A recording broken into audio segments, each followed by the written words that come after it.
Hello everyone, I hope you're all doing really well and that you're having an amazing week so far. Now it is hot in London. This doesn't happen very often, this whole heat wave malarkey, and it's quite a big deal. So apologies if I melt on screen. It's hot. So I mentioned blog content planning in one of my recent vlogs and I thought I'd go into a bit more detail here. I also have a Kristabel's blog school series, so I explain how to start a blog, how I take my photos, how I edit on Lightroom. I've got a bit of a Q&A. There's just so much knowledge. If you're not subscribed to my channel, then what are you doing? Now, it would make my day really if you did subscribe. It just gives me an idea of what people are liking and it just means I can make more videos. If you wanted to like this video, it would make my day. I also have a blog, iwantyoutoKnow.co.uk, and Instagram, I am Kristabel. It's pretty colourful. So first things first, why am I so focused on blogging when everyone's all about Instagram? Well, you'll hear this time and time again. Your blog is the only platform that you own and have control over. Now, you don't know what Instagram have up their sleeve. You know, they introduced Instagram TV a few weeks ago. They changed the algorithm, they make more money. They add a new feature, they make more money. They switch something up, they make more money. And they don't necessarily have our best interests at heart. And I just think you just want to future-proof yourself. You want to be across as many relevant platforms as possible. Also, with a blog, you can go into a lot more depth about an idea. So you can add links, you can pin things to Pinterest, the content can live on forever. Now when it comes to Instagram, think about how long you spend looking at a photo, especially if you've got something like Love Island on in the background. It might only be a couple of seconds, whereas with a blog post it can be a lot longer. So my average time on page, for example, is about 1 minute and 36 seconds. One of my most popular posts, Black British and Blogging, I think that had an average view time of 4 minutes and 30 seconds. So people can just be really engaged with the content. I remember getting comments, people saying, you know, they'd gone back, read it again, saved it, sent it to a friend. The content, you know, just lives on forever. Also, I've been blogging for 9 years, so I'm a little bit biased, but I really do love the sense of community. I love that people are just talking about things on their own terms. They're talking about motherhood, mental health, colorism, you know, anything goes. A lot of content out there is a bit clickbaity, you know, it's determined by algorithms, but I feel with a lot of blogs, people are just writing about what they're passionate about, they're writing from the heart, and it can reassure people if we're talking about these difficult topics. In terms of blog content planning, I tend to have a mixture of ideas. So some of them are real, like long-term ideas. I had an idea for a post about 10 years of blogging, and I think I had the idea about 3 years ago. I'm just such a creative person. I'm always thinking about things. I'm prone to writing lots of notes on my phone. There's like a whole stream of consciousness on there. And I just like to have it in the back of my mind, and then I keep thinking, I keep refining, and then eventually I turn it into something tangible. Sometimes I get ideas that I can turn around quickly, they're a lot more reactive, so sometimes a brand gets in touch and they want to do something within the next couple of weeks, or I might see something and think, wow, that could go on the blog, you know, in a couple of days. It's quite rare, but I like to give myself time to really think through an idea and make it the best that it can be. My main tip is just to live life. Okay, that is vague, but if you listen to a podcast on the way to work, or you might be reading Stylist, or you might just be going through something that you're ready to share. Perhaps you're changing jobs, you're trying to challenge yourself, you've moved to a new city.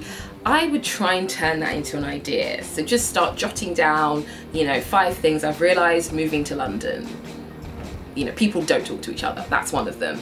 My main tip is to try and make the content as useful as possible. So if it was a guide to London, it just might be things, you know, little things on how to make friends, how to get free stuff, you know, all the exhibitions that are going on, maybe making sure that you collect time out every Tuesday morning at the Tube, you know, just little things that people think, ah, okay, I didn't necessarily think of that.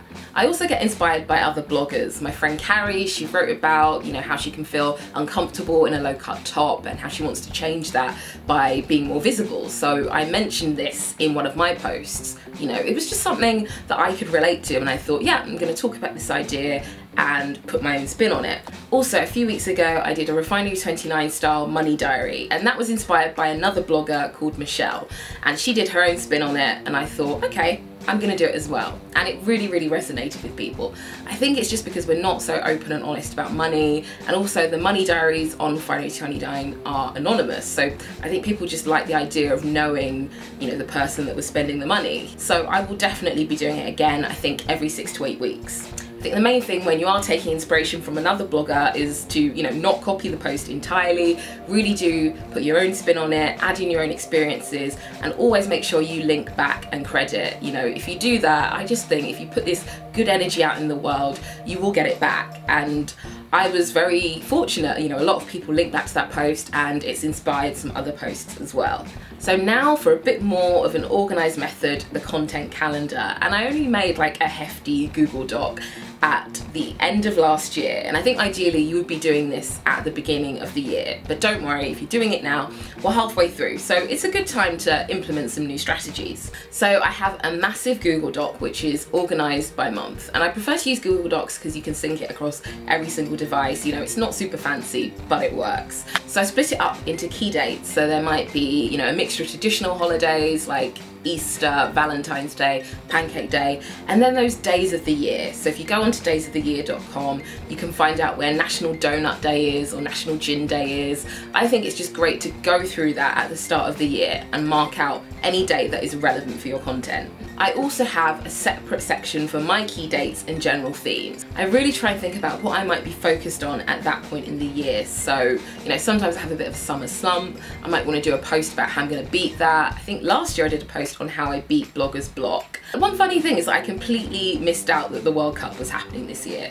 It's not really relevant for my content, but you know, I'll put things like Wimbledon, Black History Month, Gin Day, Jamaica Independence Day, and it just helps you generate ideas if you're struggling.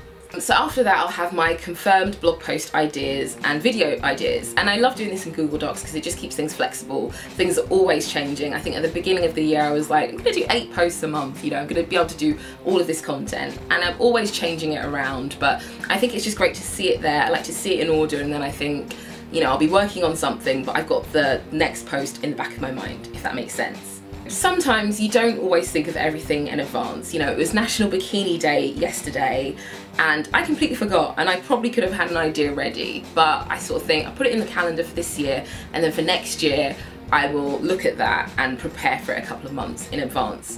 I think ideally you want to be checking your content calendar at the start of every month. You would have all of those posts for that month, you know, sorted, drafted out, whatever works for you, and then you will be thinking about the next month and the month after that.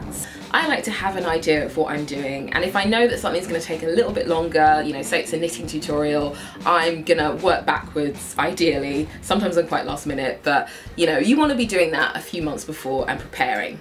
So another thing I like to do is to look at how content has performed in the past. Now, I do monthly meetings with my housemate Lucy, and each month I look at my Google Analytics and my most popular posts of that month. I also make a note of which posts were posted in that month and which posts are historical. So it may be posts from the previous month or even years ago.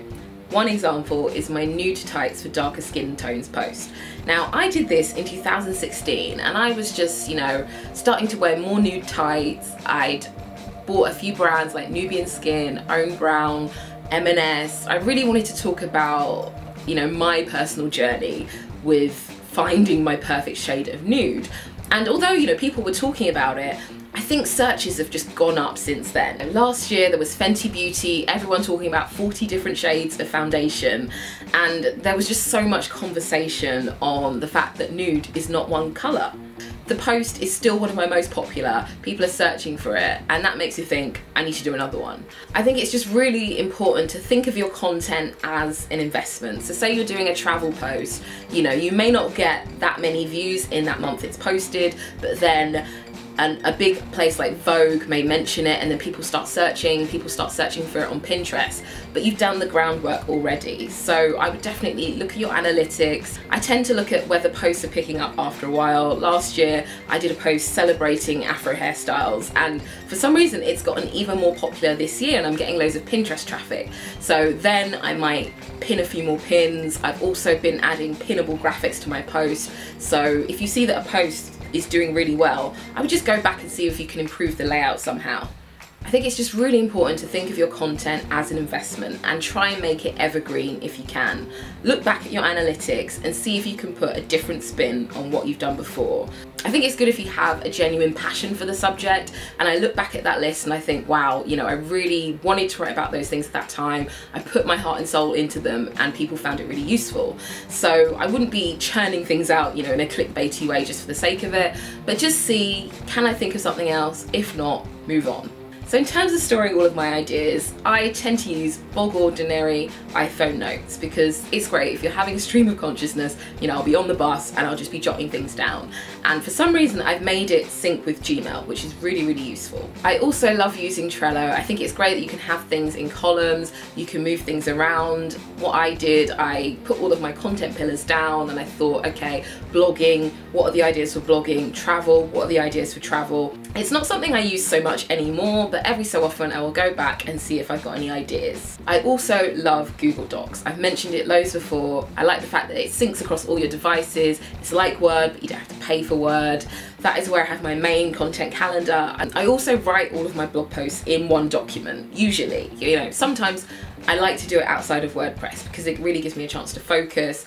I might want to work on lots of different posts at once, so I have a lot of outlines and I fill things in throughout the month. In terms of my actual content calendar, that is on Google Calendar. So I have all my blog posts. Again, it's flexible, so I'm always moving things around. You know, if I haven't got a post ready, I'll try and move it to the following month, and I'll try and make a mental note or actually put it in the calendar when I need to start preparing the post. So once you've got the idea, how do you go about turning it into a blog post? Well, if it's something visual, I love to make a secret Pinterest board.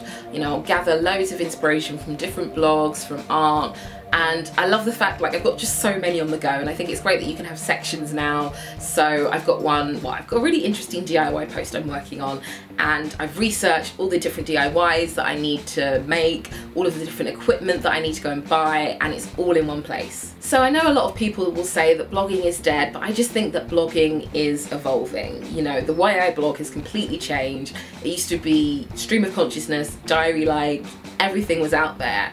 Then it was kind of like formulaic outfit posts, and then after a while I was just like, ugh, not really feeling this. And it's been a bit of trial and error, but I just prefer to write, you know, a meatier post. So for me personally, certain fashion content is doing better on Instagram. I don't have to write something fluffy, I don't have to construct a narrative about a dress. You know, I can just relate it to my day or something that's happened, or just keep it to a few lines. It doesn't have to be a whole blog post. And one final note, you know, if you're Googling anything, you might be Googling a recipe or about a destination, more than likely it's going to lead you to a blog. And a lot of magazines have gone online only. They're writing, you know, shorter content, inserting links. It's looking a bit blog-like. They might even have their staffers in style features. I think that the mainstream media has taken a lot of inspiration from blogs. You know, people are pinning from blogs. I think there's a demand for writing content that resonates with people.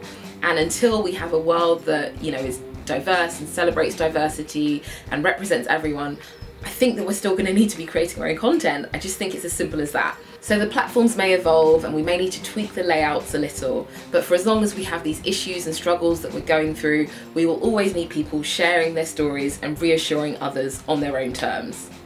So I hope you found this video useful, and I'm sure that the heat has probably made me forget things. If you do have any questions, please leave them down below. I will put my previous videos here and here. Thank you so much for watching, and I will see you very, very soon. Bye! If I do put this on Instagram TV, this is what you're gonna see.